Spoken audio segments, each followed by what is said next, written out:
So good morning everyone and welcome to this Flourish workshop. Today we're joined by Grace from Yellow Jigsaw, who is going to be talking to us all about using media, campaigning and PR to tell your story. So without any further ado, I will hand you over to Grace. Thank you, Shelley. A very warm welcome to you. Nice to see your names. Can't see many faces. Nice to see your face, Tina. Everyone. Yes, As Shelley said, my name is Grace. I'm from a social enterprise called Yellow Jigsaw.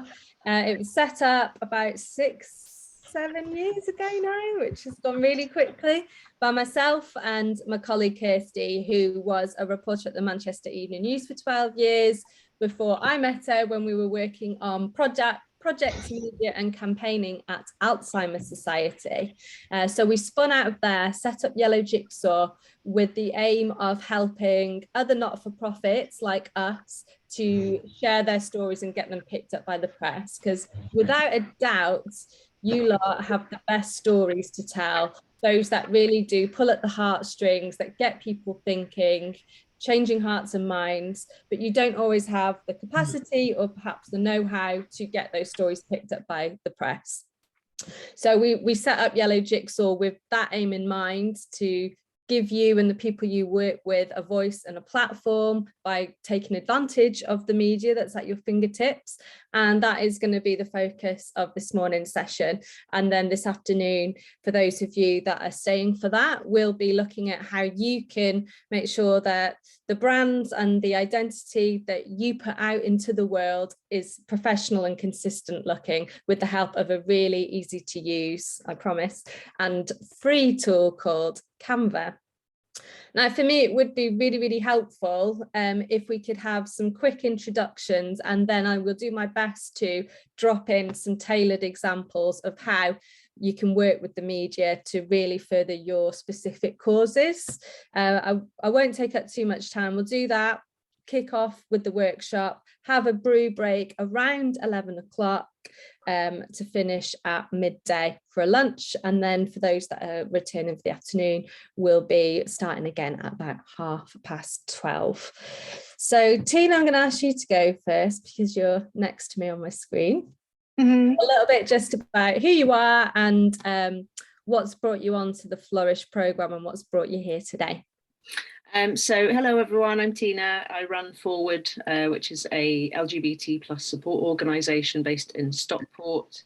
I came on the Ellie programme to try and improve my leadership skills, and I'm now having mentorship with the lovely Shelley, and probably no one else will know apart from Grace, but last year Yellow Jigsaw, I won some support, some free support from Yellow Jigsaw, and they helped me with my LGBT History Month sort of campaign, and it just, my name was absolutely everywhere on the internet. It was just, yeah, it was absolutely wonderful. So thank you. Thank you. Lovely to see you again, Tina. Next up on my screen, and I really apologise if I mispronounce this, so please tell me, Vasiliki? You're on mute. Maybe she's gone. We'll come back to you. So next up is Marie Kenfak. Hi. Hi. My name is Marie. I live in Manchester, but I'm on a journey to learn about, to know everything I need to know to set up a business, and I haven't set it up yet, so I'm just like absorbing knowledge. That's all I can say, at the moment.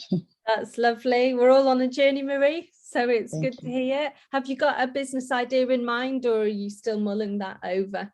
Yeah, it will be more about podcasting, which will be focused on emotions, things that we go through and how we heal from trauma, and things like that. Okay. So it will be based on poetry and short story writing around emotions. Okay, that's great. Thank you very much, Marie. Asma? Morning. Hopefully you can hear me properly. I'm Asma and I run a charity called Soul Sisters Empowering People. And that charity is supporting anyone that's been affected by domestic abuse. It's been going for a year. We became a charity last year. Started off with social media and then went into the community and did group works, peer support group. We've got a podcast that we released. We've got a newsletter. And we do lots of group sessions in the community, lots of different projects. The reason I've joined Flourish last year for Time to Grow initially, because I wanted to improve my leadership skills, because I found it and I run it and I'm kind of like wearing all the hats. So I want to be more confident in my leadership skills. And then now I'm doing the ELLI program with them as well, because that program is supporting women's support sector within the whole of wider Manchester, Greater Manchester, and it's really good because you're networking with lots of women, you can collaborate, just learning from each other. And for me, it's just to just learn and grow the business properly, because I've done all the legwork, but the admin stuff, it's my weakness. Up to, is it? Yeah. So those are the things that I'm trying to concentrate on. But yeah, and I'm really interested in what you're going to be doing today, because that's one thing I've done public speaking, telling my story, and that's how it went on to the charity, but I don't know how to do it so it's effective. So that would be good to learn today. That's great, and it sounds like you've made so much progress in a year after starting on social media, so well done you. And I think many women on the call can identify with that sort of accidental leader, accidental entrepreneur position that you find yourself in, but it sounds like you're smashing it. Thank you. Welcome. And next up we've got Nadine Ashworth. Hello, my name's Nadine. I work for a charity called GamFam, and it's a peer support charity working with initially for families impacted by gambling harms. Because of demand, we now support gamblers in recovery as well. So, and we also train people that have lived experience to become facilitators and give them paid roles. So there's lots of different things we do. We're at the position where we're at capacity. We don't advertise that much. And we're worried about advertising and becoming overwhelmed with everything. But I'm their operations manager, and I'm just really interested in making sure we do things right and that we get for funders as well, and just get this succinct voice and a message across, rather than two of us scrabbling around trying to do something ad hoc. But yeah, I'm just looking forward to meeting everybody and learning more. So thank you. That sounds interesting, and that you're so in demand is a sad thing, but good to know in terms of working with the media, campaigning and PR. A lot of the principles that we'll cover this morning cover all those things and cover how you should really be communicating your impact with funders, with potential partners. It's about how you tell your story in the most compelling way. So those principles should help you. And I imagine if you don't already, you may find yourself in the position of being approached by journalists about this topic. And, when the tables are turned and you've not sought that media interest, I'm sure I can share some tips on how to control that as well. Thank you. Next up, I've got Kirsty. Hi. So I'm at the beginning of my journey setting up a social enterprise on the Time to Grow programme. And there's two aspects to what I want to do. So the first one is to set up a social enterprise teaching resilience skills to young people, looking at brain and nervous system health and using trauma-sensitive mindfulness techniques. My background is in mental health and I'm a mindfulness teacher. And at the same time, I also live with complex PTSD. So I'm writing a book. I'm about 20,000 words in at the moment. And I kind of want to share my own story and experiences to kind of help other people feel less alone, because it can be quite a difficult thing to navigate, but then also to raise awareness about the impact of trauma. So it all kind of ties in together, but I've kind of got these two separate things and I'm not quite sure how to kind of do it all. Yeah, you're busy. And No, because I've not started yet. So I'm like kind of thinking about it, but like I'm not sure. Yeah, I don't know. I'm looking for advice. So I'm interested in this morning. Okay, well, I'm sure that the principles that we share will help you understand how to shout about what you're going to do when you've decided what your focus is going to be. And I'll share some examples of how the ideas that you've mentioned could be used in media and PR. So hopefully that'll help and get you thinking. Thanks. Yeah, thank you. And next up, we've got Ghazala. Hi, hi, I'm Ghazala. I set up the Period Poverty Project about 2 years ago now. So, and like Asma and yourself mentioned, it just came through kind of accidental leadership while I was at university.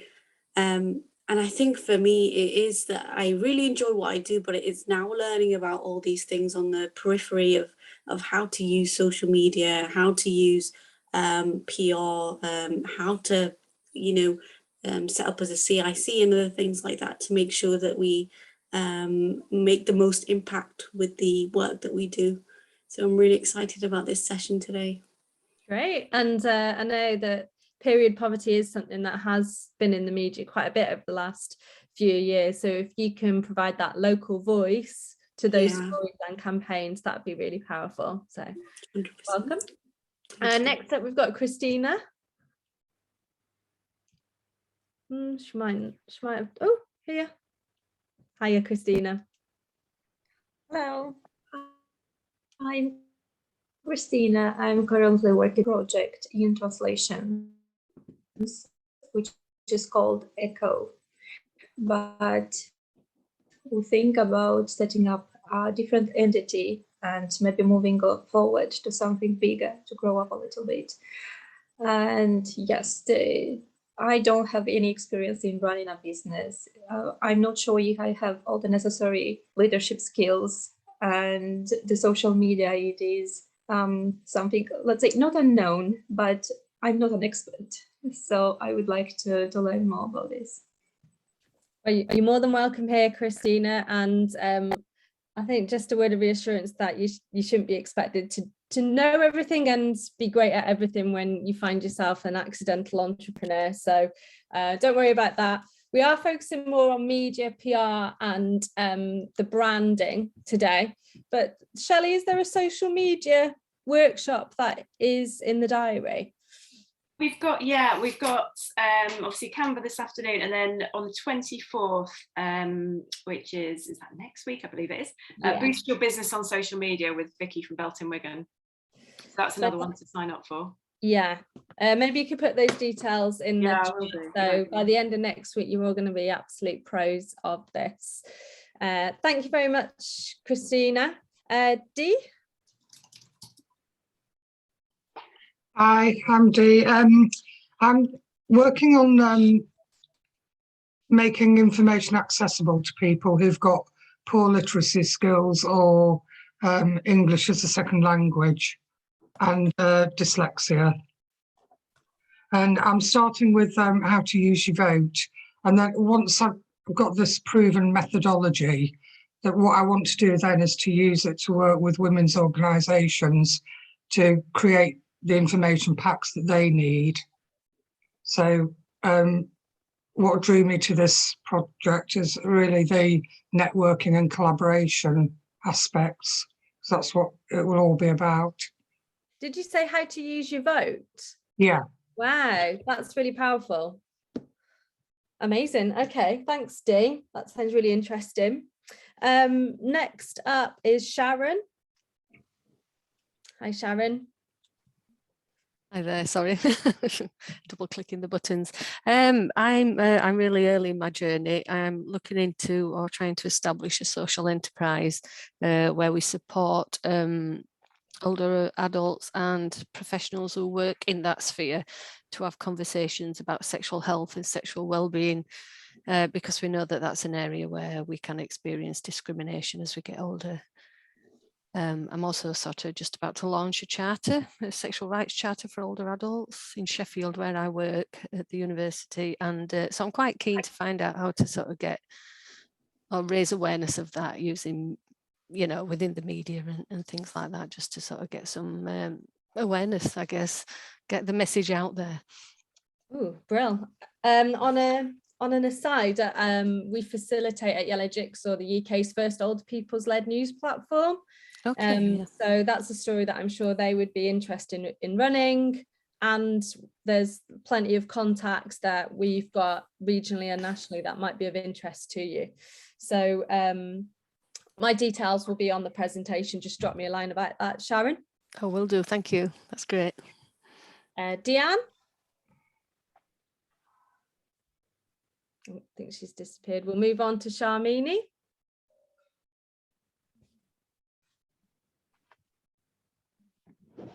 So Sharmini's just added to the chat. So someone with a disability, I can't talk. I have 3 writing degrees, but still unable to find a job. I'm also from Australia. Wow, 3 writing degrees. You've got a lot of experience under your belt then in terms of how to write. You'll probably be giving me tips, Sharmini. It'd be interesting to know what kind of job that you're looking for, and then hopefully I can see if we can drop in some tips that will help you with this, particularly perhaps this afternoon about presenting yourself in a certain way on social media. More than welcome here. Aishatu? Good morning. Can you hear me clearly? Yeah, I can hear you. Fantastic. Sorry, I'm actually just driving back home from overrunning a meeting this morning, so my camera's not on because it gives people anxiety to watch me drive. So good morning. Do we have specific things that we're asking and that we're responding to? Oh, sorry, you just joined. So we're doing a round of introductions to help me hopefully tailor some of the principles that we'll be covering today. So it'd be great to know what motivated you to get involved in Flourish and what motivated you to join the session today. Okay, so motivated to join Flourish because I wanted to set up a social enterprise to support the health and well-being of women, especially racially marginalized women, and they had a Time to Grow program that was tailored specifically for women living in Wigan, which is where I was living. So yeah, serendipity is my life right now, and it just worked out perfectly through a series of unlikely and unlinked things that I got involved with that about 2 years ago now. And I'm motivated to join this session today because marketing and communications is probably the weakest point of the work that we are doing at my organization right now. Speaking about what we're doing and being able to sort of like frame what it is that we offer in a way that gets more seats, more butts in seats, and gets more people giving us money. But also we're going through like a transitional point at the organization from being like my side hustle thing that was just like a nice fun thing I was doing to it's essentially 2 full-time jobs now. So I feel like I need to make sure I'm doing it justice. And I'm hoping that I'm hoping the session with you will help me do that today. That's an exciting stage to be at, that transition jump. Yeah. Scary but exciting. So congratulations on that far. In terms of framing what you offer, I think that's a really important point. And again, the principles that we cover should help you to do that. We're very much looking at it through the lens of how do we get picked up by the press, but saying that the points that we share are universal, really. How do you get people to sit up and notice what you're doing? So hopefully you will find it useful in that sense. Next up, we've got Kathy from Caring and Sharing. Hi, it's me, Kathy. I'm here on behalf of Nikki from Caring and Sharing.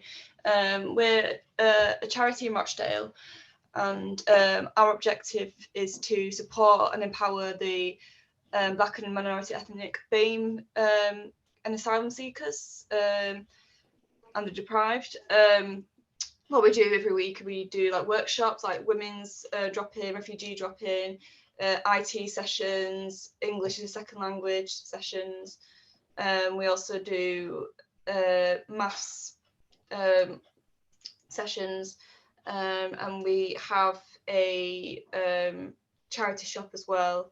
And we use Facebook and Twitter to connect with people. Well, thanks very much, Kathy. Lots of interesting threads there, which I'm sure we can explore for media work. And finally, I think we've got Jessica. If I've missed someone, please tell me. Put it in the chat. Hi, Jessica. Hi. I run the Women in Comedy Festival across Manchester, only festival of its type in Europe, champions and promotes, supports women in comedy. And I've also launched like a mentoring scholarship scheme where I've contacted a load of people in the industry who do workshops, courses, training, mentoring, and I'm trying to encourage more women of colour into comedy, because I don't think there's one in the Northwest. So just supporting them and encouraging them to consider comedy. Brilliant. When is the festival? October, 1st to the 10th of October, but I'm trying to run initiatives year round in the lead up to the festival. Amazing. That sounds brilliant. Date for the diary, everybody. I think that I missed Rachel Ed. So Rachel, if you'd like to introduce yourself, that'd be great. She may have ducked out. Okay, well, thanks everybody. I've been making notes as you've spoken, and I will try and drop in those tailored examples as we go along. If you don't already know each other, then please do put your details in the chat. This is your opportunity to build your army, your network of referrers, be it via email or social media. So just as Aishatu has, please do put your details in. I, for one, would like them. So we'll get going, and I'll share my screen.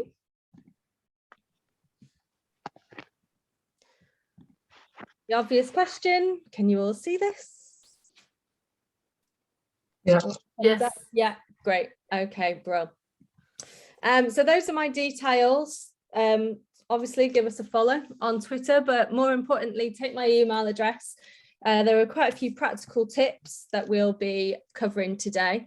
There'll be a homework task that I will set you. And for that reason, the offer is open for you to get in touch with me after this session and run past us any ideas or press release drafts that you've come up with as a result of this session. We really want to make sure that you find it practical, and following the session, you are putting your newly found knowledge and skills to the test. So what we will be covering this morning is the basic principles for how you get picked up by the press. But as I have said, this may be the sort of lowest common denominator, if you like. This is what we would use to make sure that our stories that we tell of impacts, of convincing people of the value of what we do and encouraging them to support us, it doesn't just apply to the press, it applies to anybody that you meet, be it a funder, be it a neighbour, be it a potential volunteer or beneficiary. But what we are going to cover is understanding what type of stories that journalists are looking for and how you can shape what you do to fit into that. How to identify a newsworthy story in your business or social enterprise, and the basics of how to write a press release, and you will get a template to put those skills to the test following the session.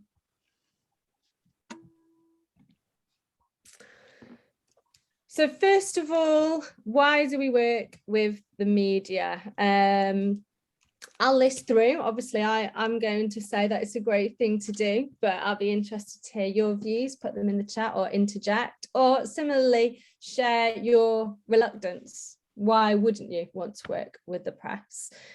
Some reasons that people say is, oh, they can twist what you say, or you might not have control over what is covered. It may, I feel like I need to protect the people that we work with, and so working with the press may make that difficult to do so. To address those sort of concerns that you might have, the tools that you have today are all about trying to keep that control so that the message that you put out there is protected and it is communicated in the way that you want to communicate it. The better the press release that you share, the less likely a journalist is going to edit it or change it. And anything that you say, which is a direct quote and is in quotation marks, they are not they are bound by their code of ethics not to change that. So there are ways to protect you and the people that you work with.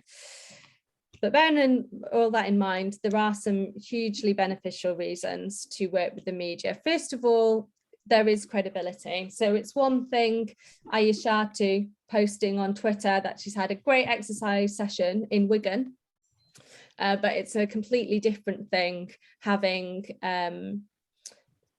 the local newspaper, Wigan Today, share that this amazing service is happening and it's impacting the lives of Wigan residents. No matter what the sort of universal reputation now of media, we all still do turn to the media for our facts. A good example of that at the moment is the Ukrainian war. We may see updates, we may have first learned about it happening on Twitter or Facebook or whatever it might be, but the majority of us still turn to the news sites, whether that's BBC News or whatever it might be, to check the facts and to see what the full story is. So having that third person recommendation by having an objective news outlet covering your cause is a significant boost to your credibility. And once you get picked up, readers, the audience of that news outlet will notice you, but it's then up to you to really share the fact that you have been picked up, you have been published by a news outlet. So promote that on your website, send that to your funders, and it is a real boost to your reputation. Secondly, it can help with Google rankings. So the algorithms that decide the top search results when you're searching for something using Google is a complex beast, but one of the factors that influence it is how many other reputable websites on the internet are linking back to your website. So if you're able to get a news story on a media site and it includes a link to your website in it, then Google will see that as, oh, well, if that website trusts Jessica's Women in Comedy Festival website, then it must be a credible website that we should be showing to people. So it's a great way to boost that organically. Obvious one, but it will raise awareness and increase understanding of your cause. Manchester Evening News has tens of thousands of visitors every day. And what we're saying here on that bottom point is you should be reaching those tens of thousands of people for free. And by that, I mean never paying for coverage in the media, whether it's online, offline, broadcast, and by that I mean TV and radio. When you start paying for it, it's what's known as advertorial. And if you're anything like me and the majority of people, when you start to see that content has been sponsored by someone or it's described as advertorial, you flick on and you look for the genuine editorial that hasn't been paid for, because that's the stuff that's objective and that, you know, a reporter has deemed worthy of writing an article about. So we're going to give you the tools to provide those reporters with those articles that are worth publishing, which will cost you time, but it won't cost you any cash. It's a great way of attracting support. So using it to attract donors, attract volunteers, not only by raising awareness, but again, it comes back to that credibility point. If others notice that you're getting picked up by the press, they want to be associated with you. And we're talking from experience from our clients and also from Yellow Jigsaw's experience as well.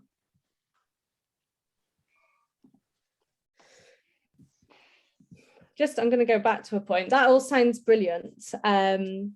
And it makes it sound like a really great thing to do, but it is harder than ever, I would say, to get picked up by the media. And when I say media, I do mean print, online, TV and radio. Just to give an example, how many emails do you think the Manchester Evening News standard reporter would get in a day? Shout out, put it in the chat. Any guesses? We've got 1,000. Tina's got 1,000. I was going to say 1,000. It's a lot. It's roughly about 500, so still not twiddling their thumbs, I would say. But they've also got to be out there reporting, as well as keeping on top of those inbox and all those press releases that are landing. And to put it into context, if I use my colleague Kirsty and her experience as an example, she started off at the Manchester Evening News reporting on the Stockport Express. And when she started out, they had 12 reporters and a photographer for that publication. The publication still exists. There is still a platform for dedicated Stockport news, but that there is now one reporter, no photographer. The reporter is expected to do that themselves. Excuse me. So that newsroom has shrunk from 12 to 1, but the demand is still there. So there's the 500 emails, there's the demand, and there isn't the 11 other reporters who are managing that inbox. So these reporters are really under strain to get those stories out there. So what they want from you is, and Kirsty won't mind me saying this, a story that they can easily copy and paste. They want it to be handed on a plate for them so that their job is made as easy as possible. And when that happens, they'll love you forever and they'll recognize your name in the inbox when it comes in again. And that's how you can build up a relationship with them. One of the ways they'll think, oh, it's Sharmini emailing me again. I know that last time she sent me a story, it was a great story. There was very little to work on with it. I could just copy and paste. So I'm going to take notice. That is going to be one of the emails out of my 500 that I'm going to take notice of today. The first thing that reporter would be looking at is whether what you're sending in is newsworthy. So here are a few principles about what makes your story newsworthy. And at this point, I'm going to re-emphasize that point that yes, this is about newsworthy for the media, but really these principles should apply whether you're writing a blog on your website, whether you're emailing a potential supporter, whether you're making the case to a funder. It still applies that first of all, you need to capture their attention, and that's why you need to have a hook. And to identify what your hook is, excuse me, we think about using the pub test. So the pub test is simply, what is the first thing you tell your mates down the pub about your organisation or your story? Now that's a really powerful tool. It sounds really simple, but it's the difference between having your day job hat on and your organisation hat on and talking in quite a dry corporate manner to making it about people, making it something that a story that you actually want to share and pass on to the people that you meet. There's a real distinction there. An example that we came across just last week is we were doing a workshop with a social enterprise that is focused on getting people who are disabled moving. So this is an applicable story really to a number of you, be it Ayashatu, or let's see, Ghazala, any of you really. It shows the example of how you can flip a story on its head. So their story was initially that they've started running physical activity sessions in Salford for disabled people. How do we feel about that? Is that a hook? Does that sound quite newsworthy? It's definitely worthy. It's quite interesting. But then they started to say about one of the gentlemen who was involved in that service, who had started exercising for the first time in 20 years. Now that is the thing that stopped us in our tracks and thought, oh my gosh, he hasn't exercised in 20 years and your service has got him moving again. That is the first thing I would pass on about the information I was given from that social enterprise. That is what passes the pub test. So something that's quite dry about, you know, you've started, sorry, struggling with a cold this morning. I'll go get a drink in a minute. Do you need to grab a drink, Grace? I will after this slide, if that's okay. Yeah, do it. Oh, sorry, everyone. So that's the difference between saying, you know, Ghazala, you've set up a period poverty project, or Nadine, you've set up peer support for people affected by gambling, completely turning it on its head and being about a person, something that really strikes you about the impact that you've had. That's what I would always start with, be it a news story or, like I say, case study, a funder application. The first point ties into the second. More often than not, the thing that you want to pass on and tell your friends that passes that pub test is something about people, not about your organisation. So start with whether it's a number of people or an individual and how they have had their lives changed in a meaningful way because of what you do. We all want to read and connect and learn about other people. So please bear that in mind when you're shaping your story. Make sure that it's timely.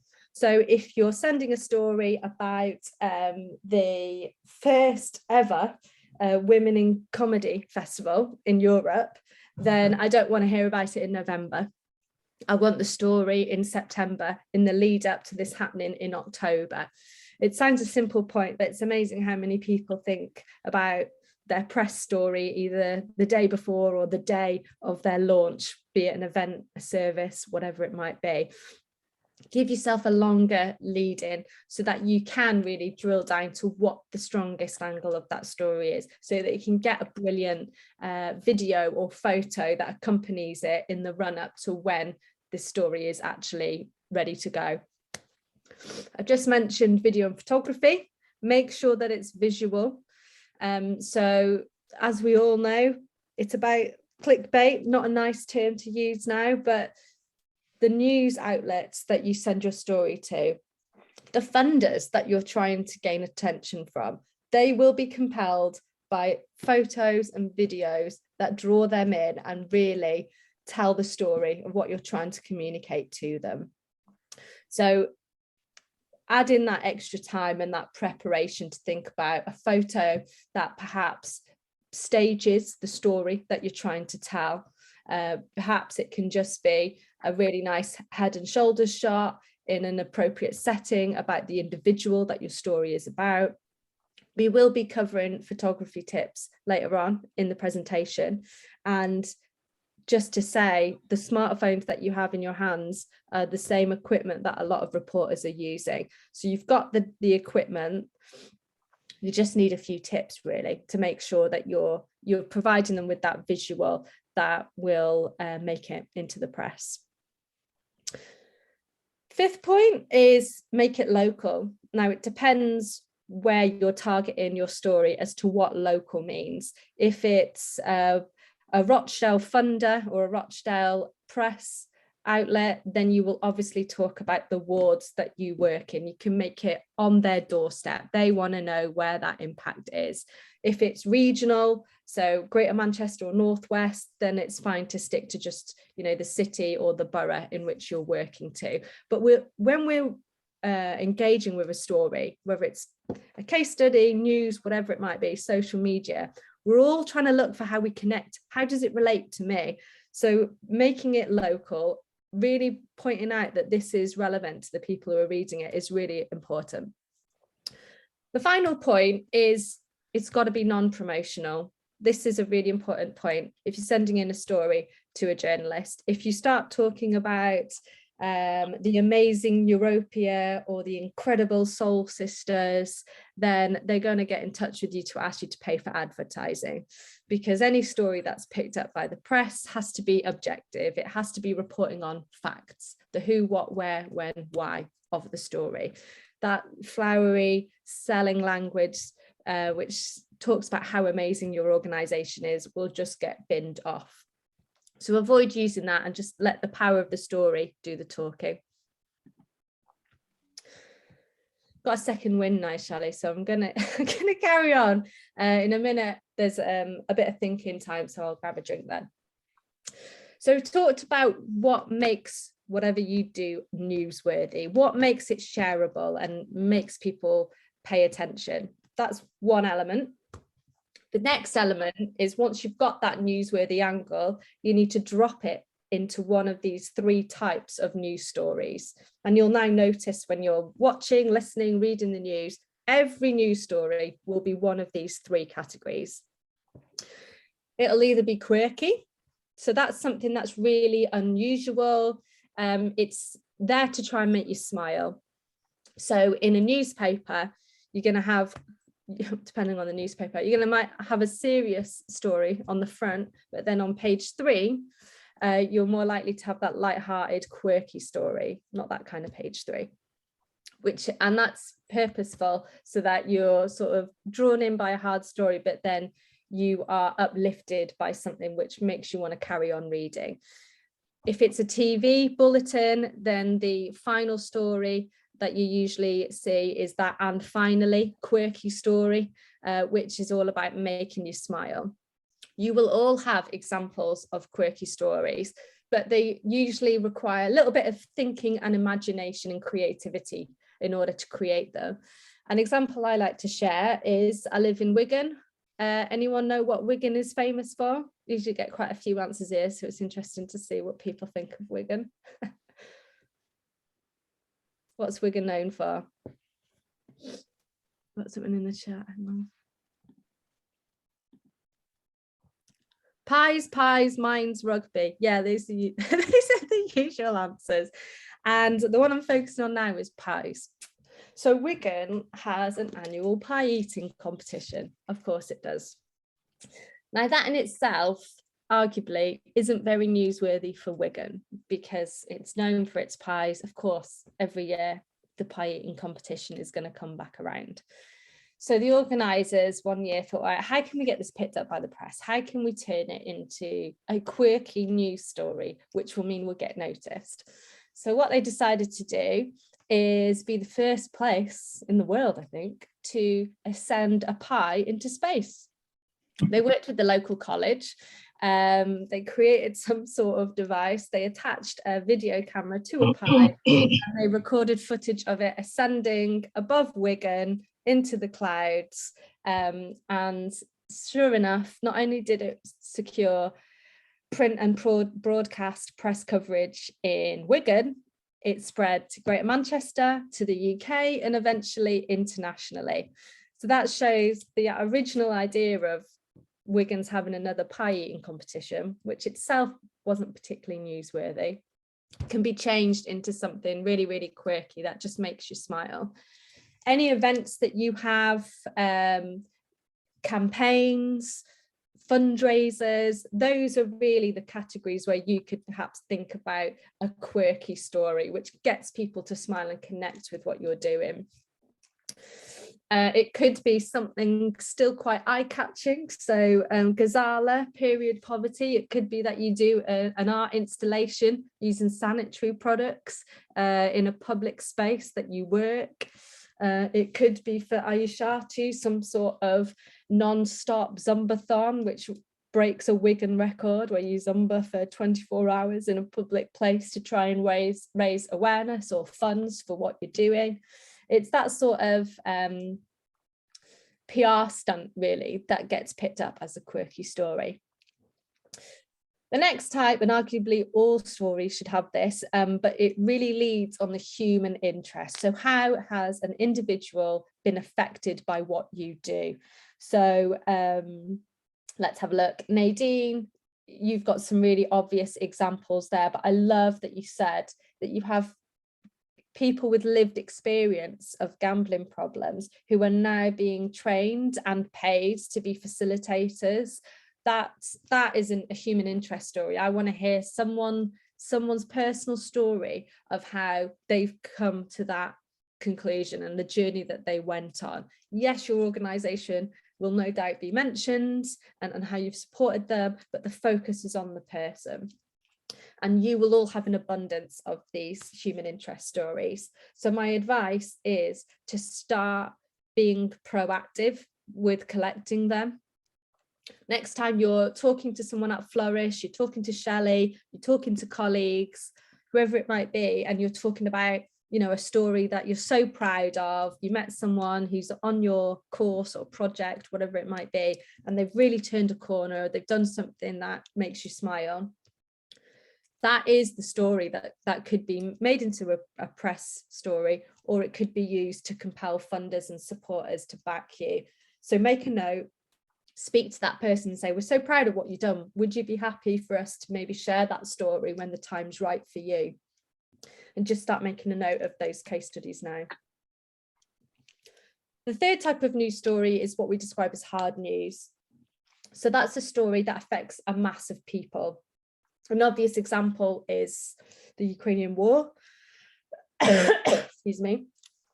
Another example is COVID, but again, you know, you work in this sector because you care about issues that affect a lot of people. So it doesn't have to be that mass international issue that makes hard news. It could be period poverty. It could be gambling is on the rise and it's affecting certain people. It could be STIs or sexual health is an issue that is of growing concern because older adults are getting overlooked. Those are all hard news stories. The difference is that you are talking about it from a meta point of view, if you like. You're talking about the number of people and the size of the issue.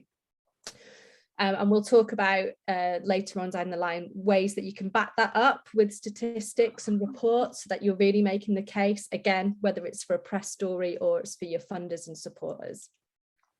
Those are the main three categories, but there are also other parts of the press that you could be vocal in, be it for your organisation or for the cause that you're campaigning for. Don't overlook the letters pages, be it in print or now comments really, that are on online news sites. They are still one of the most read sections of a news outlet. And they can be an opportunity for you to be really subjective, to really push what your opinion is on the cause that you work on in a way that you can't be in a press release, sorry. In a press release, you have to be objective. Yes, you can get your opinion across in your direct quote, but you have to stick to the facts. In a letter, you can let loose and really let rip if you feel like cuts or a policy change or a service closure is going to really affect people, for example, or you really feel like an issue isn't getting enough attention and you're calling for an audience to get behind it. Your letters pages can shine a light on those things. A great example of one is Peter Holbrook, who is the Chief Exec of Social Enterprise UK. He wrote in a letter to The Guardian after Apple were found to not be paying their taxes as they should be. And so he led with this line that not all big corporates are bad apples, which in itself is quite a catchy line. But he used the letters pages as a way of responding to a huge story that broke, but to really promote that Social Enterprise UK works with corporate organisations and is always looking to work with more. And it went viral as a letter. So jumping on stories, providing a counter argument or, you know, a way of exploiting that story for the cause that you work on can work really well when you're using the letters pages. Next up, we've got what's on pages. So yes, that could be listings in newspapers, but also stuff like I Love Manchester, which covers the whole of Greater Manchester. They offer a free event listing service. So if you go on I Love Manchester, you will find it on there. You submit the details, then they approve it in a few days. Then that's a very public link on a very popular news site with hundreds of thousands of social media followers.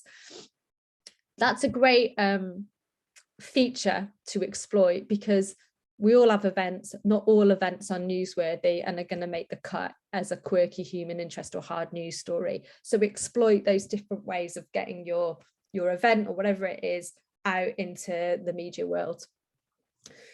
Think about audio and video, as I've already mentioned. It could be that you just share a video on social media, you tag or send in journalists, and that might be how your story gets shown. And it doesn't actually fit into one of those three categories. It's just a great capture of a real human experience that people have responded well to and maybe of interest to reporters. Think about opinion pieces and listicles, which is just listing articles put together. That isn't the standard format for a press story, but if you want to be positioning yourselves, which I recommend you do, as experts in your field, be it to local authority commissioners or delivery partners, then opinion pieces and lists where you're listing out your tips, your advice, your recommendations on your topic are really, really powerful. And they are useful to send to reporters, send to your partners, so that you're building up your reputation as the go-to person on a particular topic. Any questions on that? Just looking at the chat. Wigan Pier, yes. It's also famous for that. There's a good comment from Kirsty about a newsletter that they got into. When I worked for Mind, I agreed to do a monthly wellbeing page for the Tameside Reporter, fully designed and written. It was a great way to get our services and info out there, and simple to do once I got into the swing of it. That's amazing, Kirsty. Do you know how that came about? It was quite a long time ago. It's probably about 10 years ago now when I worked there. And I was just aware that we weren't really getting any coverage in the Tameside Reporter, and we got loads of tips to share and loads of services that we were running, and we made it really visual. We used a designer. It didn't cost us anything. It wasn't really an advertorial. We put some of our services in there, but it was mainly tips. So we might include mindfulness or stress reduction or anxiety related tips. And we had quotes from clients about, you know, them using our services. And we just did it every month. And I offered to do it because I'd done a degree in media production. I could see there was kind of a gap. And I'm not sure if it's still going now, but it was going for a long time, and it was really easy to do once I got the hang of it. That's amazing, and I'm sure they were grateful for that. Yeah, content. they were. But what an amazing way to regularly remind people in Tameside that, you know, Mind exists. That is the holy grail. If you can get a regular slot like that, then, you know, it's ideal. And the way that you do that usually is building your reputation and building up that relationship. So continuing to send quality content, continuing to keep that conversation open with a key reporter. There's a great example of Lisa Maynard Atem, who is involved in various social enterprises across Greater Manchester, but after continually ringing, contributing to the show, tweeting the presenter, she now has a regular spot on BBC Radio Manchester where she brings her view to various social stories that have come out. That required a proactive approach to building that relationship, but it's reaped the rewards. So well done to Lisa and well done to you, Kirsty. Tina, I can see that your hand is up. Thanks. I just wanted to go back to the slide before, the bit that you said about non-promotional. Yeah. Can you just explain a little bit more? Because in my mind, surely these things are supposed to be promotional, but I think you're coming at it from the point of view of you're not promoting yourself, you're getting someone's story to promote you. Completely, yeah. So really, I mean, you're thinking about what kind of news story your story is, and it isn't going to be forward CIC has smashed 2021 and have had the best year possible, unless you've got stats. So when I mean non-promotional, I mean you're sticking to facts and you're not using hyperbole really and over the top descriptive subjective language. That there is no room for subjective language in a press release, only in your quote. That is where you can be promotional and say, oh, it's amazing how we were able to support such and such to do whatever it was to achieve X, Y, Z.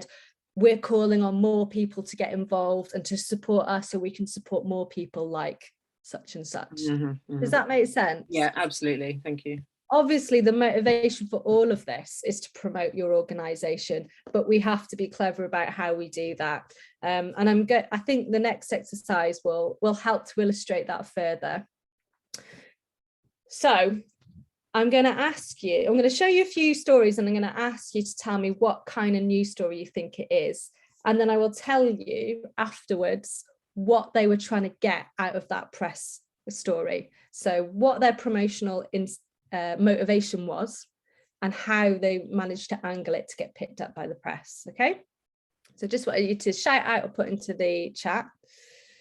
First off, fundraisers attempt to break world record for longest distance danced in a conga line. Do we think that's quirky, human interest, hard news? Yeah. Yeah, it's quite an obvious one, that, isn't it? It's a quirky story. Makes you smile. Sorry, my arrow keeps disappearing. Yeah, it's a quirky one. The motivation for this story was obviously to promote a fundraising event. That was the starting point. But charity holds fundraising event is not, it's not newsworthy. It's been undone quite a few times. So that's why they used a bit of imagination, creativity to create this angle. That's how you turn something from a promotional organizations doing this story to something that's newsworthy, something that we want to read and we want to share with other people. It's really well thought through because the charity supported refugees, and a lot of refugees who arrived in the country via train travel. So it had this really great narrative that was further promoting the cause of the charity rather than being a completely random fundraiser, because the congateers were setting off from Manchester Piccadilly train station. The photo is a great example of staging a photo to make your story more visual. It's a cliche, but picture tells 1,000 words. And this was created before the event. So they staged it. They've got branded T-shirts on from the charity. It really gets your attention and tells you what the story is about. And it will be part of the reason why this story got picked up. So again, it's a reminder that if you've got a great story, make sure you're thinking about what kind of great photo or video you can use to accompany it. This principle applies not just to the press, it applies to your website, it applies to your event that you're enticing people to. Make it look engaging and attractive and draw people in by just having a little think about how you could stage it in the best possible way. Next up, Jess Kemp heading on first European tour thanks to Salford Charities. That's a little bit promotional there, just a little bit. But do we think that's quirky, human interest, or hard news?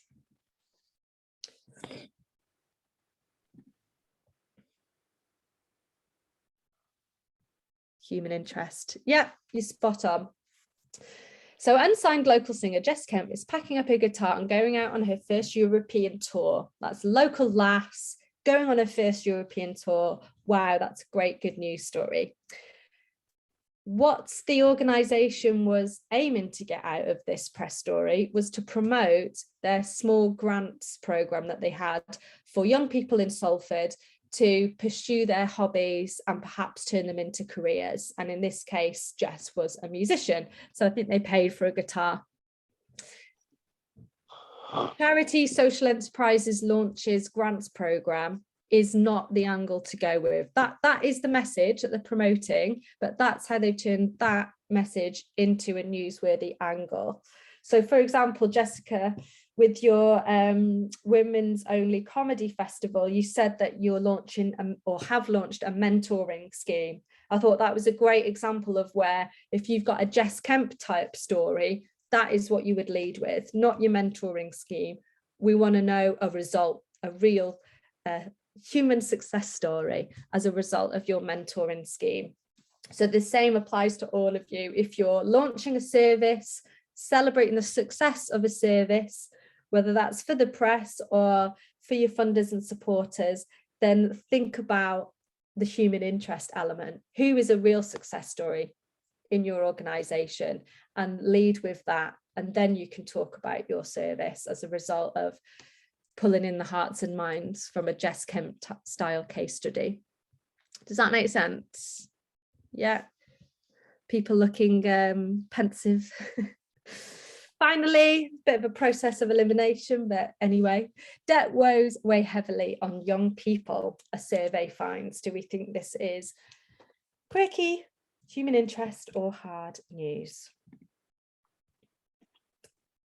Yeah, you're all getting this. It's hard news. It's affecting a lot of people. So the byline says more than a third of young people have debts of almost £3,000 and experience significant concerns about money. Again, that's the end result. The starting point was a money advice charity that was launching a specific service to help young people with money worries. Too many organisations would have just started and ended with that press angle. But what they did is they commissioned some research to actually see how big the problem was, get some actual stats and some opinions that they could then lead with and turn it into a much stronger hard news story. In this example, they commissioned YouGov. Now, that's not within everybody's reach, commissioning a YouGov survey. It is a great service. It's, well, at the last time of checking, around £600. They would support you to create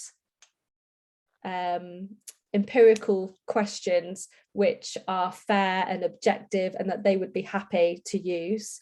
They would then run the survey for you and present you with all the stats and even give you, the statements that you could use in your funding application or in your press story. So that is a hugely powerful tool, but you don't need to invest that. You don't have to work with YouGov to be able to do that.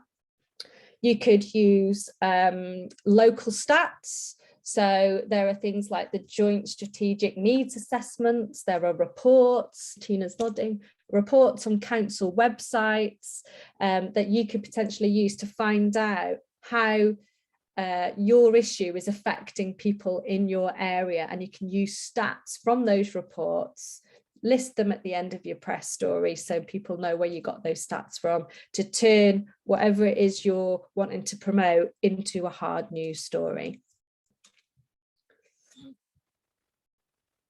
It could be as well, if you work with a lot of people, in general, a reporter would not want to include stats with a sample size that is smaller than 100.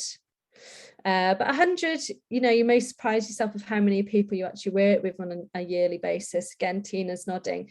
If you've got those contacts, then you've got a sample size there where you could send out a survey monkey about feelings. How do you feel about something after the pandemic? How do you feel about the provision of mental health services in Rochdale? How do you feel about anything linked to the causes that you work on? And that is a hugely strong argument to make, to add in to your press story if the findings back up that people feel let down, people feel like they're completely on their own when it comes to gambling addiction, mental health. They feel shut out from voting because they feel like the information just isn't accessible to them. Using stats will help to really sell what you're doing and create that hard news story. So hopefully now you'll be looking at the news and thinking, oh, that's a quirky one, that's a human interest one. And you'll hopefully be looking internally at what you do and thinking about who, what could be one of 3 types of news stories. And you'll be starting that thinking right now. So it's over to you. Time to get creative. I'd like you to spend 10 minutes thinking of an example of each type of news story. So one quirky, one human interest, one hard news idea. It can be completely pie in the sky in terms of, you've not got the stats yet, but you think it would be a great hard news story to do a certain story on a certain survey. It could be a ridiculous event that you've come up with as a quirky angle. It doesn't have to be realistic in terms of it's something you're doing right now. But I hope that by spending this time, you'll start to think about how your organisation has a wealth of potential quirky human interest and hard news stories. So we'll spend 10 minutes on that and I will get a big glass of water. Has anyone got any questions about that before you kick off?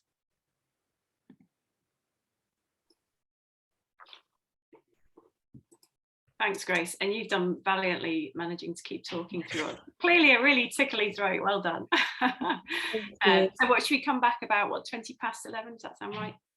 Yeah, that would be great. And then what we'll do is we'll have a little break as well for all those that have sat and listened to me. Just picking up on Deanne in the chat, we did our own with families with children with special educational needs. Was that a hard news report? A bit of both, Grace, really. I'm part of a national campaign and do a lot of stuff across Greater Manchester, so not really a business mind with my campaigning and stuff. But yeah, we teamed up with a national charity, and yeah, some of it was hard news, some of it was human interest. We had some parents speaking to global radio and things, so yeah. That sounds like a successful campaign, Deanne.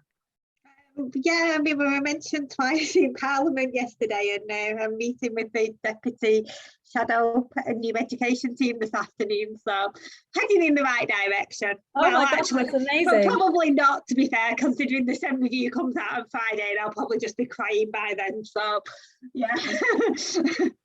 Have you got your statements ready for when that review comes out? It depends what's in it, really. We've got 2 trains of thought at the moment. So there's a train of thought that the Will Quince and the team will downgrade some of the legal rights and legal protections for children and families within this SEND review. The other one is that but the thinking is, sorry, I'm not being very concise this morning. The thinking is they'll dress this up as it'll basically be money saving, but they'll dress it up as trying to make the system better for families. So yeah, 2 trains of thought really at the moment. I found, but it's a bit hard though, isn't it, when you're trying to work out what's going to come and what. You're second guessing a little bit, but what you're doing, which is a great example for others on the workshop, is you're preparing. So if you have got your 2 trains of thoughts, what I would recommend all of you have, if you know there's a big policy or service change come out, have your statements ready, have your case studies ready, so that you can say, this is as an organisation what we think, this is how we respond, and this is actually the human interest story, which shows this is how real people are going to be affected by this. So that's great. I'll leave you to do the 10-minute task, and we're back at 20 past. That right, Shelley? Yeah, that's right. That sounds good. See you at 20 past. See you in a minute.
So welcome back. The group have been looking at quirky news and human interest stories that apply to their organisations. I'll hand back over to Grace.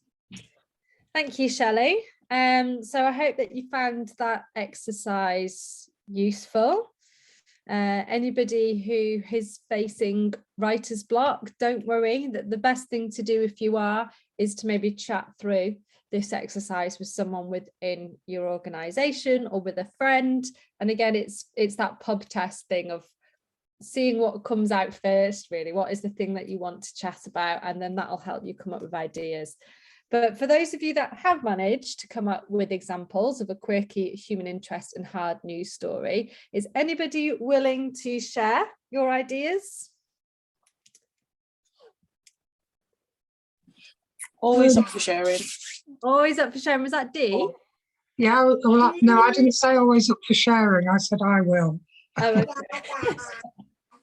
Go on then. I'll share mine.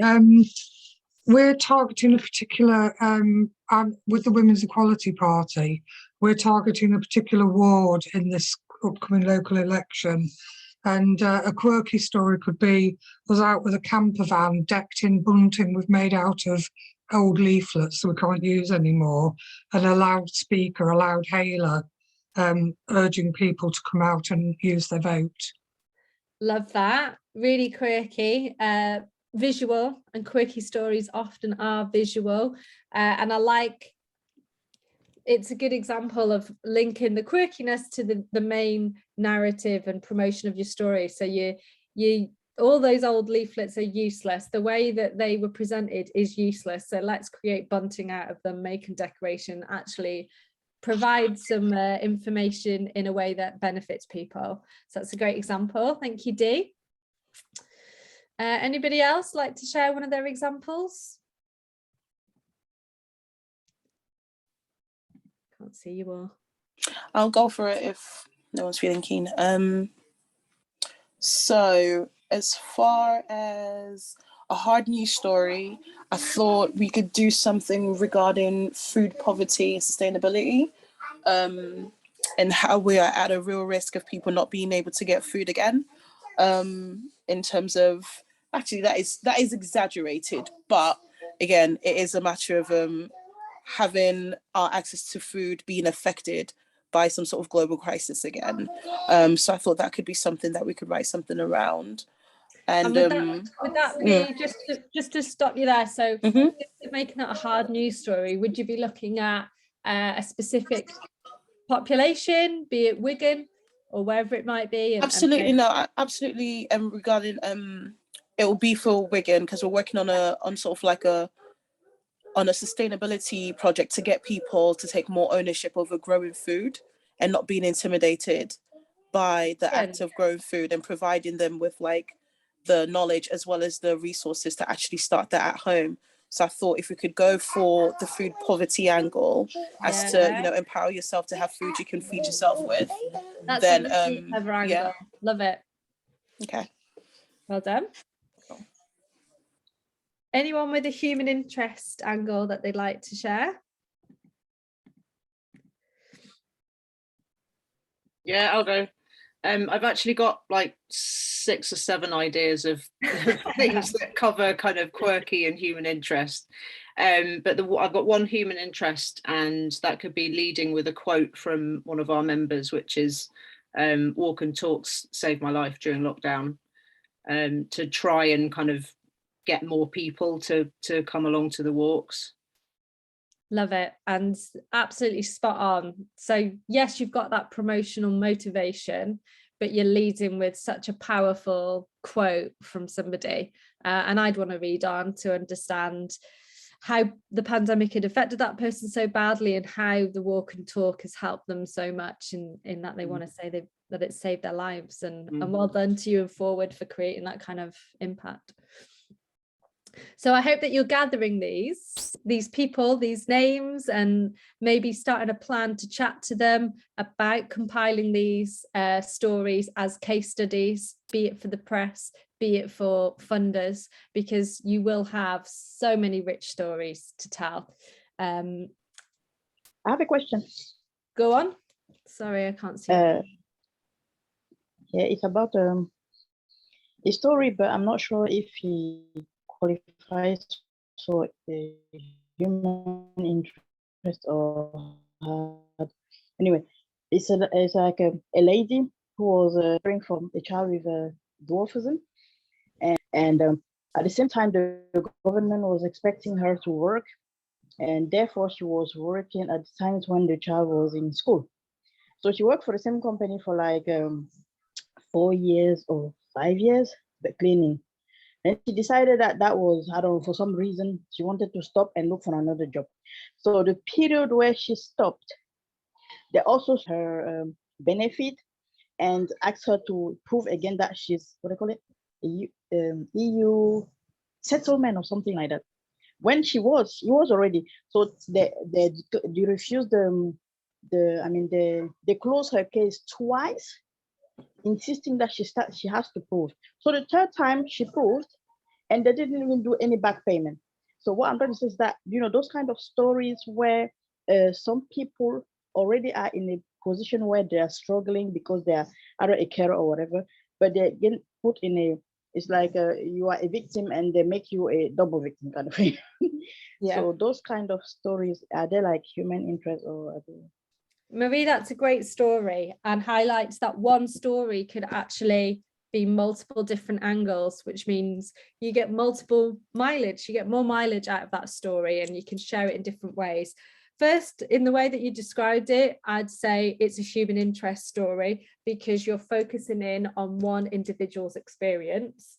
But the fact that this could be affecting many carers or many people who are having to prove their citizenship time and time again, and they're losing out on welfare support that they are entitled to, that's when you'd make it a hard news story, by finding out the extent to which this is an issue and the number of people it's affecting. You'd still want in that hard news story the personal angle. So you'd want that mum to bring the stats to life with a quote to say how it had affected her as a mum, as someone trying to work. So yeah, it's something to bear in mind to all of you really. It may be that your human interest in your hard news is actually about the same topic, you're just approaching it slightly differently. Can I give an example of a story? Yeah. I don't know whether it might be on the borderline between human interest and hard story. So I did an article which I shared on our page on Facebook, but also on our blog. I was trying to copy and paste it here, but it won't allow me because I think it's too huge. So it was written on the 8th of March, Break the Bias, International Women's Day. So it's a story that I did. I just quoted a number of statistics worldwide, how women and girls face an acceptable level of discrimination, especially in developing countries, how girls, so many girls, so I quoted some statistics which I plucked from the internet. About 796 million illiterate people and 39% of all girls attend secondary school, which is fewer than compared to boys. And then in the story, I also featured as an example of a woman called Terai Trent, who grew up in a village, and by the time she was 18, she had 3 children. But because she had been in contact with somebody who told her that dreams are achievable, she managed against all odds to educate herself. And then when she met this woman, she had these 3 to 4 goals that she wanted to accomplish in her life, though she was in a rural village in Zimbabwe. So good news is now Terai achieved all her goals that she had come up with when she met this American woman who had visited her village then. And so she did her first degree, she did her second degree, she did her PhD. Now she's a professor in one of the universities in the US. And she started her own foundation called the Terai Trained Foundation. So she goes back to Zimbabwe, to the same village that she came from, and she's managed to put in school about 5,000 girls who face similar experiences. So how would we classify that story? Is it a human interest or a hard story? It's an amazing story, and the woolly answer is it could be either, but I think the strongest angle is you know, my ears pricked up when you said she's become a PhD professor and now she's gone back to Zimbabwe to support other girls. Like, I want to read and I want to learn more about this incredible woman. So I would suggest that that's a human interest story, starting with her and that lovely full circle angle of this is where she's come from and now she's back there trying to inspire more girls. But then I would back it up with those stats of how many girls and young women are shut out from formal education in countries across the globe. So lead with the human interest, back it up with hard news. Similarly, you could lead with the hard news and back it up with her story. But I personally think you did the pub test there. The thing that I wanted to learn more about was her. So that's what you should be leading on. Oh, okay. But wow, amazing woman. I hope you can put the link in the chat because I want to know more. Yeah, right. Tina, is that a legacy hand or have you got another question? I have another example, if that's okay. Yeah. I have a quirky one. So it's called Gandalf's Goblet. So I don't know if I told any of you actually, but a few years ago I had a cake shop and I invited Sir Ian McKellen and he came. And he had some coffee in a mug and I've got a picture of him with the mug, and I basically want to auction off the mug using Stockport Pride, like going on the stage. I've already invited him to basically raise money to open LGBT centre. Oh my gosh, love it. Alongside, so I'm going to do the auction, and then because everyone will have been going, yeah, give me, I'll give you your money.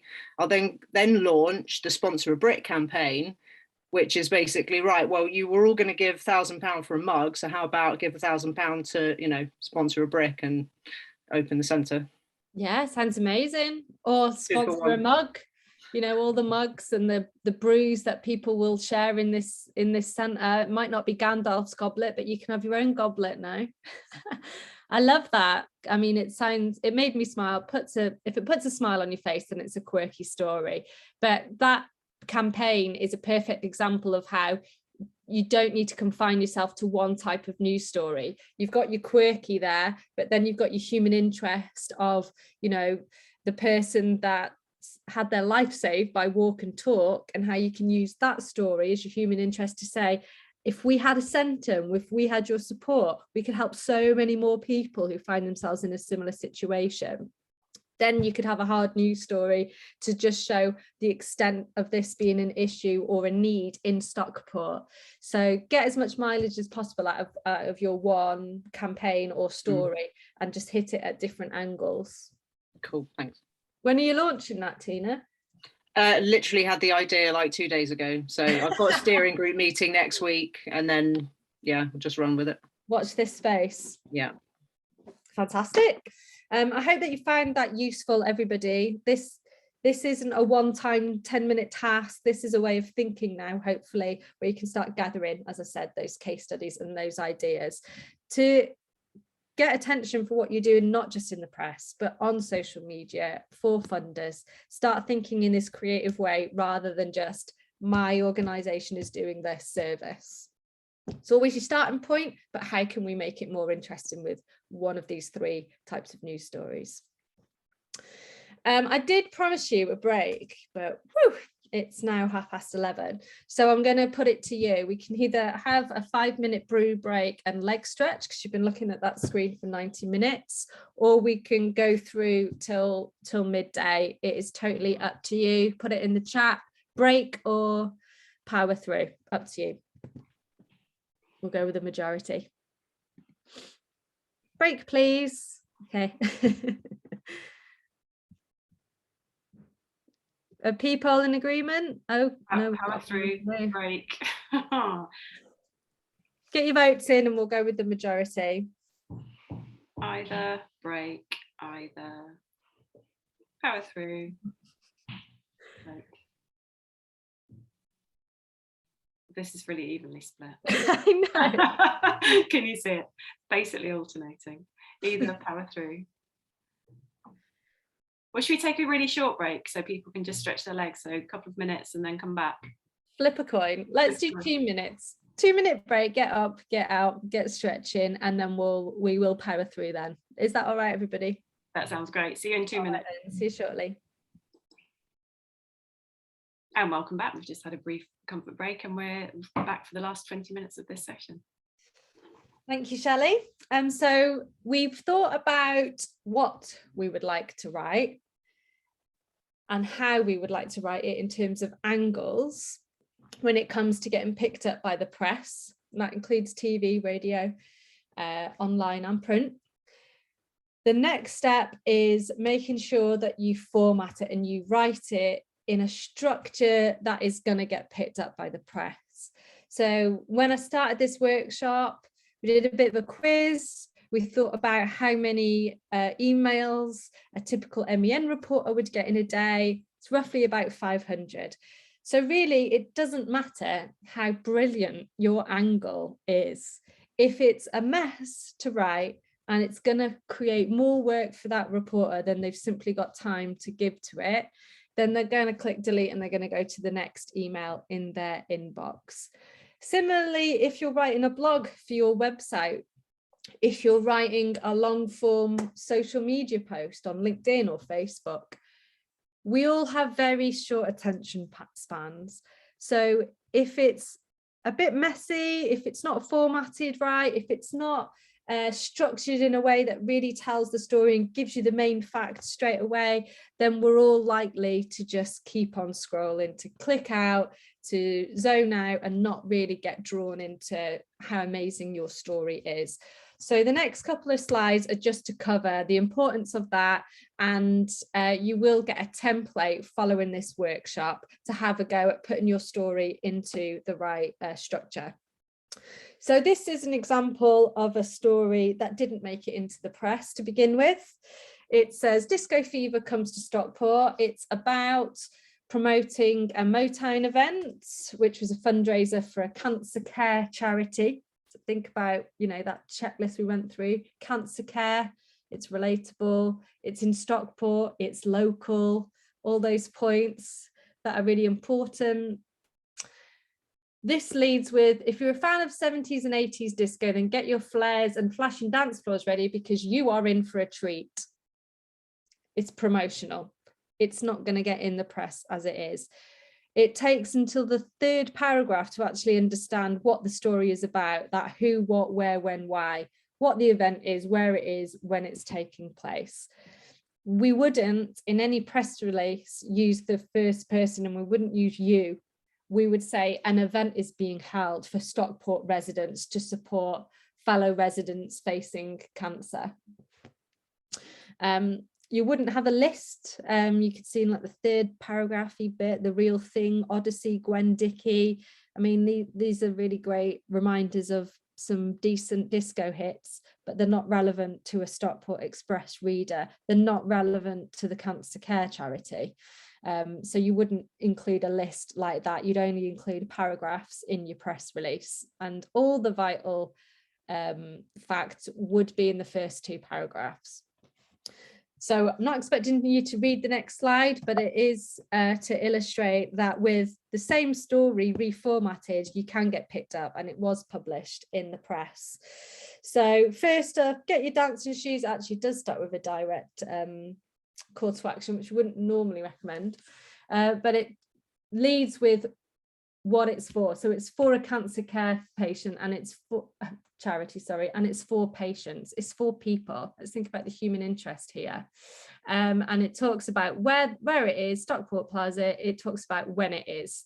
All of that is in the first two paragraphs. So you've got your three ideas now for a quirky, a human interest, and a hard news story. You need to be thinking about how you put the key facts of that story into the first couple of paragraphs.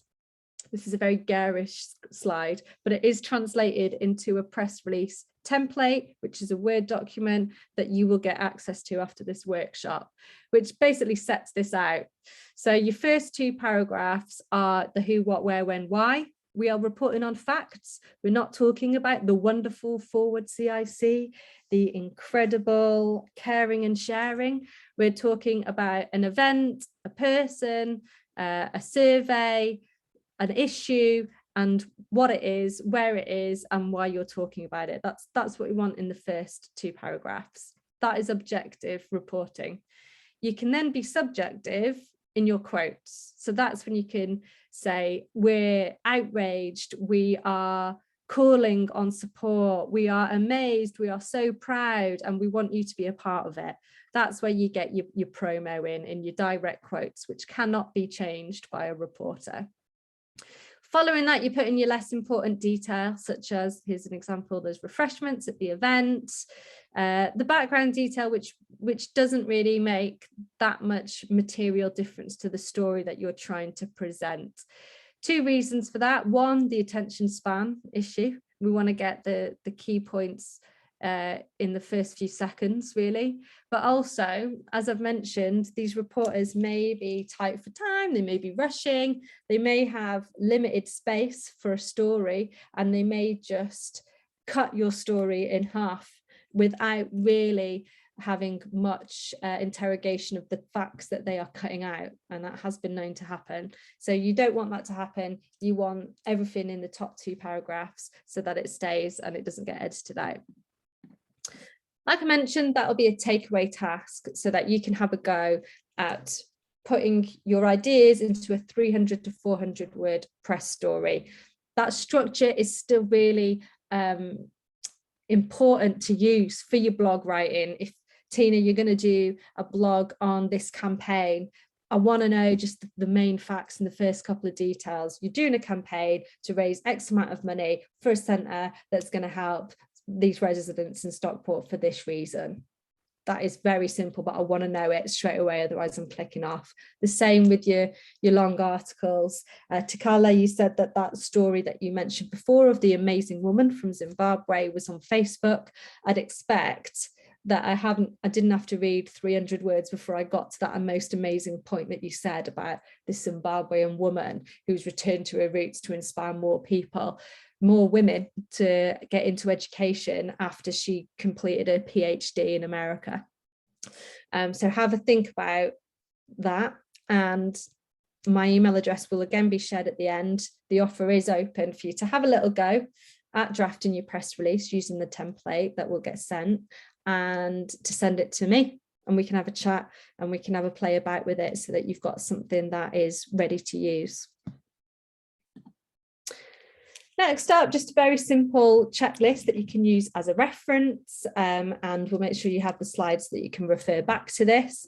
Make sure you've got your angle. So is it quirky? Is it hard news? Is it human interest? Make sure you got your hook. Test it out, do the pub test, make sure you're drawing out that most interesting hook from your story.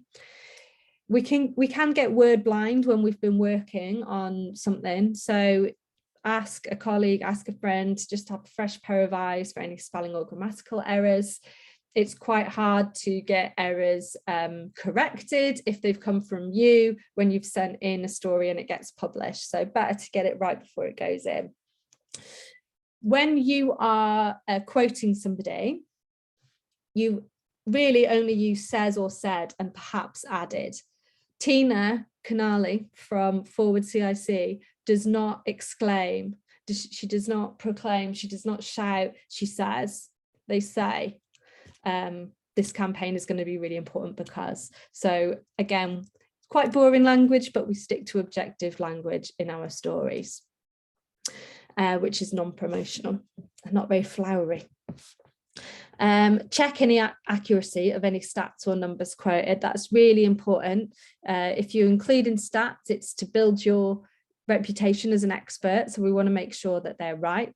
Include links to those reports or those stats at the bottom of your press release so that they can be checked out by the reporters. Again, check accuracy, dates, times and places, particularly for your events. Punctuation, make sure that's all been tidied up and double checked and triple checked, because the reporter, they may miss it as well, and that your contact details are correct. A very simple one, but you can take that stuff for granted when you've spent all this time writing a story. Like, yeah, whack the email address, whack the website address at the end of it, I'm sure it'll be fine. Just double check it all, because it's one chance really to get that published and for it to be right. Now, selling in your story. Here are a few tips. First up, research the topic. So if you're talking about your English classes for refugees, Kathy, or you're talking about, let's see, domestic violence, asthma, then I would be researching on the news websites the topics or the stories on that topic that have already been published. So see who is already reporting on this subject and then target them. So I would then send it to that journalist, and usually a story would have the byline and it would list the reporter's name, and more often than not, that name is clickable so that you can then look at their bio and send them an email. I'd also send it to the news desk, because if that reporter is out reporting on a court case or isn't in for whatever reason, you don't want to miss the opportunity for that timely story not to get picked up. So always CC in the news desk, and that email address will always be available on the website, whether that's BBC Radio Manchester or Manchester Evening News or whatever it is. Put the main press release in the body of the email. If I'm a reporter with 500 emails, I don't really want to be messing around with attachments. I want to click open message and I want to start reading it straight away. So just copy and paste it into the body of the email and have your email title as the press, just saying press release and your chosen headline. If you have found an appropriate journalist, then feel free to add a little bit of, you know, a polite introduction before you start that press release. So say, hi, Rachel, whoever it is, I really enjoyed your story on the topic of domestic violence. We're actually launching a service to deal with this issue in Manchester. Please see press release below. So that, you know, they've got egos, as we all have. And so if they know that you took the time to commend them on their reporting in the past on a similar subject, they know that you've taken that bit of effort to personalize that email and that you actually have bothered to find out about them. If you are looking to shout about what you're doing on radio or TV, then put at the top confident interviewee who is available for interview. Put your contact details and your web address so that they can check you out. For any photo, that can obviously be an attachment. So just list that at the top saying photo attached and then whatever your caption is. So the caption should be the names and the job titles of whoever is in that photo listed from left to right.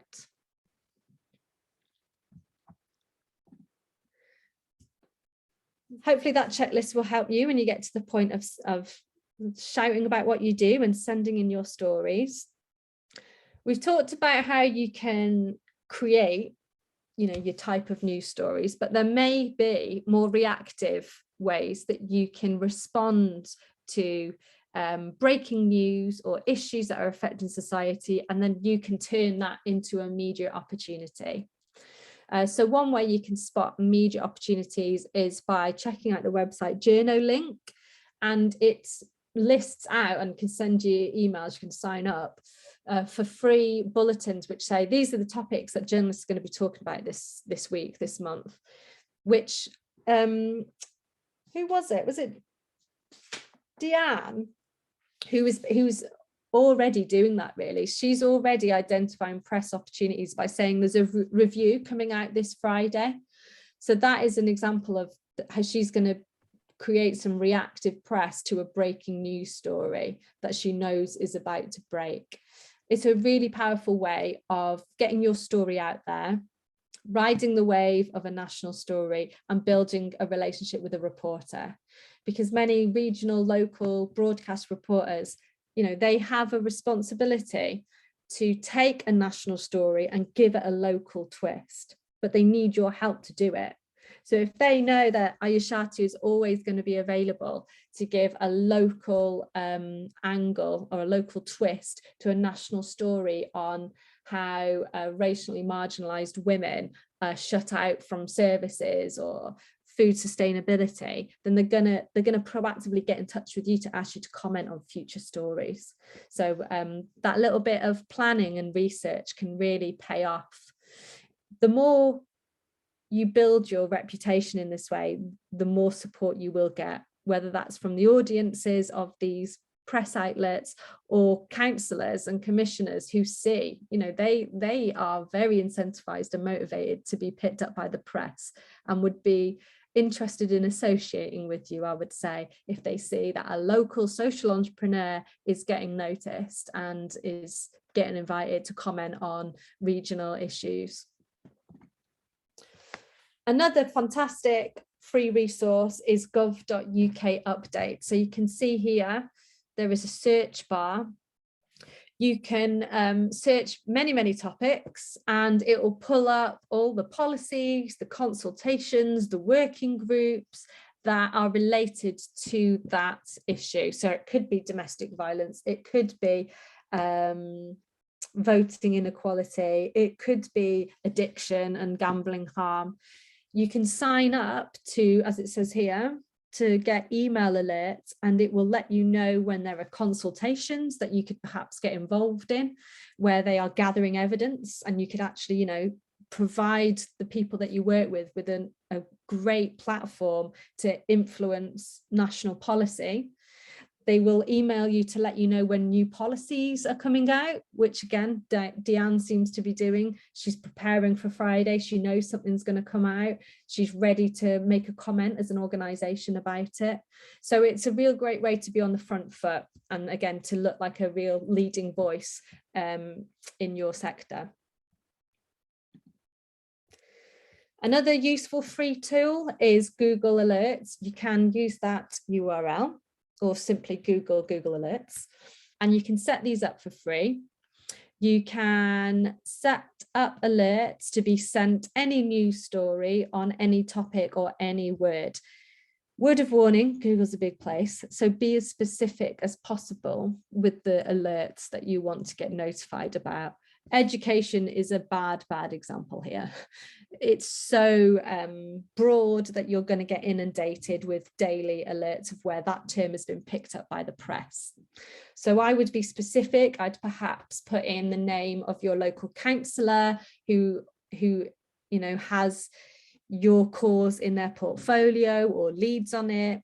I would use words for perhaps other competitors or collaborators and names of their organizations to see how they're getting picked up by the press.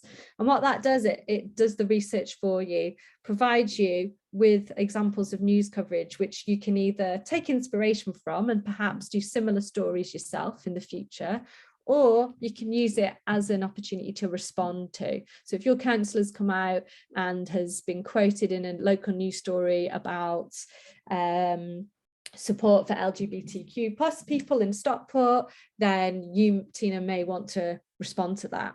You may want to write a letter, you may want to get in touch and say, actually, that isn't the case, we've actually found this, or we're fully in support of what that councillor said, and that's why we're running this campaign to set up a centre in Stockport. These are all free tools to be proactive with what you're doing. The final tip is to, obviously, how could I not mention the power of social media? There's a hashtag called #JournoRequest, which gives you the power, really. So up until now, we've spoken about how we can get seen by the reporters and journalists and how we can get picked up. But the journalists are out there on social media, scouring social media for stories, asking for people to come forward to help them write a story. So they may get told, write a story on food poverty, food sustainability. They're starting from scratch. You've got what they need, a compelling story, a human interest element, somebody to quote, something that brings that topic to life. So keep an eye on that hashtag, and if there's a request out there which is relevant to what you do, then just respond to them and say, yeah, we've got someone available to interview, or we've got a comment on this and some case studies. It would be good to chat. Facebook, similarly, I'd say Twitter is the hotbed for reporters. Use that to connect with them, DM them, tell them you enjoyed a story that they wrote, and builds up that relationship, as well as using that hashtag during a request. Facebook less so, but there are still some useful groups. So if I just use the search tool really to look for relevant groups in your field, whether that's domestic violence or addiction, and see how active they are and whether reporters are dropping into those groups. Because again, reporters do drop into groups and say, I'm looking for somebody to provide a quote on this topic. So it's quite a good idea to be a part of those relevant groups in case those requests come up. Finally, which are hard here, we've got a couple of minutes left. I just wanted to cover the photography because, as we've said, the more visual the story is, the more reporters, people on social media, your funders are going to be dazzled by it and they're going to be attracted to it. But we can all do it, I assure you, with the equipment that we've got in our pockets, and that's a smartphone. I need to change this from 3 to 4 easy steps here. But first of all, plan or stage the photo. I think all of us, we start to panic when we're asking people if we can take their photo, but it really does pay off if you just take a little minute, or before the event or whatever it is, think about what would be the best way to take that photo. The conga line example is a great one, isn't it? They've thought about how they can demonstrate what that story is. Tina, it might be you holding a brick outside a centre, or in the fields where you've identified this, where this centre could be. Like, bring it to life rather than just a, oh, can I take your picture? Can you smile? Okay, great, thank you very much. Think about the rule of 3. So think about your shot being split into thirds. And what we want to do is we want to make creative use of those thirds. So we don't always want the photo to be bang in the centre. We want to think about how we fill the thirds. We might want 1/3 full and the rest background. So here's some examples. That's 1/3 full. Then you've got 2/3 of the background. This was a story about a new AstroTurf, so that makes sense.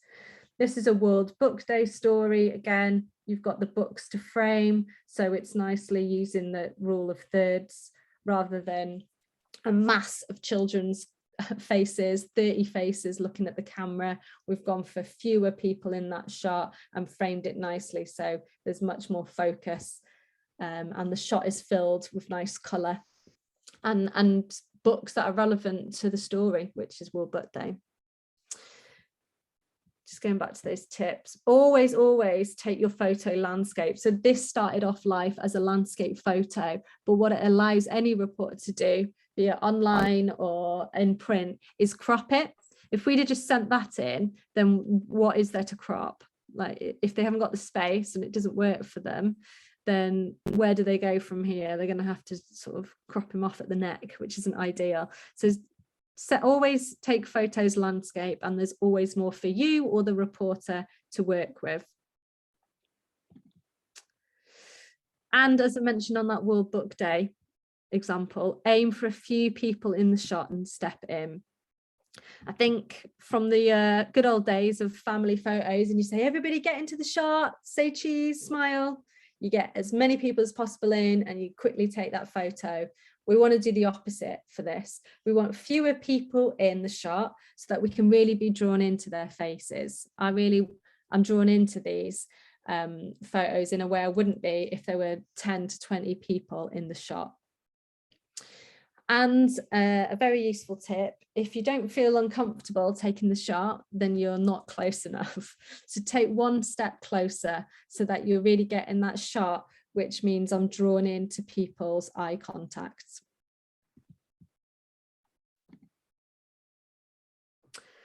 So we've not got time for that. I'll leave that as another takeaway. But what I would want you to do is really build on the task that you did earlier and think about what kind of photo would accompany the stories that you've created. And then you're ready-made really for whatever that story to be, to have as much powerful impact as possible. As I mentioned, this is me wrapping up now. We've covered a lot. You've got your photography, you've got what your story should be, how it should be written, and how you sell it in. What I want you to do is to take the ideas that you've come up with and draft up a potential press release. And as I mentioned, you will get that template sent to you. So I'm going to leave you with that takeaway task, but with the offer that you can get in touch with me if you want to chat through it, or if you want me to review any of your ideas. Thank you, Grace. That was brilliant. Absolutely packed with really useful practical tips, as your workshops always are. So thank you so much for your time. I'm conscious that we're a couple of minutes over time.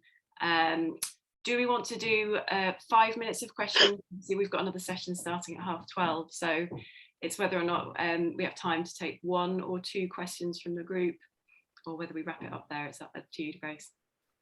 Yeah, I mean, I'm happy to stay on if you do have questions, or again, I'll put my email in the chat so that you can have a think about process what we've gone through and ask me for any advice. We'd be happy to help.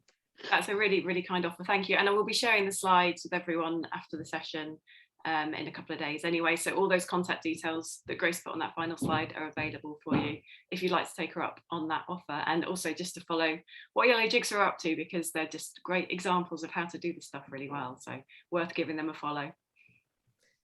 Thank you, and thank you for all your engagement and patience as we blasted through all of that. But like Shelley says, you will get the slides to be able to refer back to them. Fantastic. If we've got any burning questions, then we'll take them now, and if not, we'll call it a day. I think some people have had to shoot off anyway as we're over time. Great, I think we'll wrap it up there. Thank you, Grace. And some of you, I think, are joining us for our Canvas session this afternoon. If you're not aware of that and you would like to join it, you can actually join using the same link you came on with this morning. Highly recommend that session as well, also with Grace. So we may see that this afternoon, but thanks everyone. That was a really, really good session.